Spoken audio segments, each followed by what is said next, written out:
सानाम को जोहार गे आले अरिचली एकिल चैनल से खन तीन दबन आंजमा तिरल तारो चेक कना और तीन जखा बांग होय दाड़ेया आदो ओकाटा तिरल तारो पे बुझादा ओना बुरु रे ᱧᱟᱢᱚᱜ ओना दो बांग मिट्टे अबो संथाल समाज रना नियम से कानून कना आदो निये गे बन आंजमा तीन दो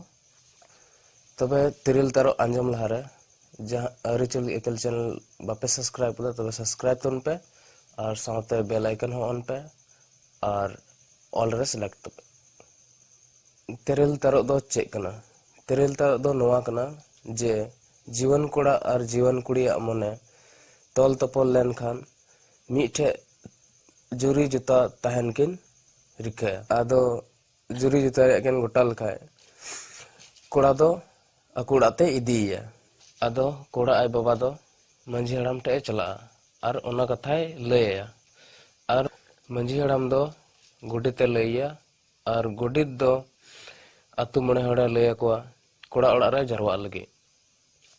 और अतु मणे हड़ कोड़ा ओड़ा को जरवा और अतु मणे हड़ दो उनकिन कोड़ा कुड़ी ठे कुकली को दोहोया मांग रे दो कोड़ा को कुलिया आया नितुम परिस आई बाबा नितुम और अतु रनी माझी हड़ामा नितुम और कुड़ी हाँ ओना को कथा के को कुलिया और साथे उमर हाँ को कुली किना अगर जुदी कोड़ावा परिस और कुड़िया परिस बेगार बेगार ना तबे बापला दो हुई दाड़िया नवा दोबुन आंजम केदा तिरल तारो चेक कना और नित दोबुन आंजमा तिरल तारो तीन जुखाय बांग हुई दाड़िया पहिल कथा दो नवा कना जे जुदी कोड़ावा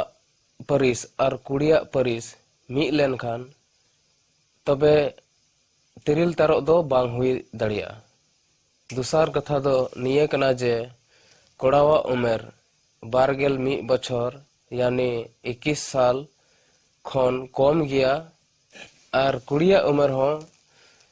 11 बछर यानी 18 बछर खन कम गया एनखान तिरल तारो बांग हुई दाड़िया और जुदी कोड़ावा उमर 21 साल खन कम गया और कुड़िया उमर हो 18 साल खय कम गया और उनकिना बापला हुयुक कान खाय ओना दो कानूनी विरोधी गया और उनको दो चाइल्ड मैरिज प्रोटेक्शन एक्ट 2006 कानून लिकाते जेल को इदी दाड़िया कोआ तेसर कथा दो निये कना जे उनी कुड़ी गिद्रा बांग जंगा दाग कते उनकिन कोड़ा और कुड़ी गिद्रा दो आपान अपिन किना को और मणे हड़ दो उनी कुड़ी गिद्रा सावते को इदी दाड़ाइया और उनी कुड़ी गिद्रा इदी टुकाय लगी मणे हड़ दो बार हड़ को साब किना और उनकिन दो उनी कुड़ी गिद्रा आई बाबा ओड़ा तकिन इदी अटुकाया तो निया दोबुन आंजम केदा तिरल तारो तीन जुखाय बांग हुई दाड़िया मा तबे तेहना कथा दो मुचाद।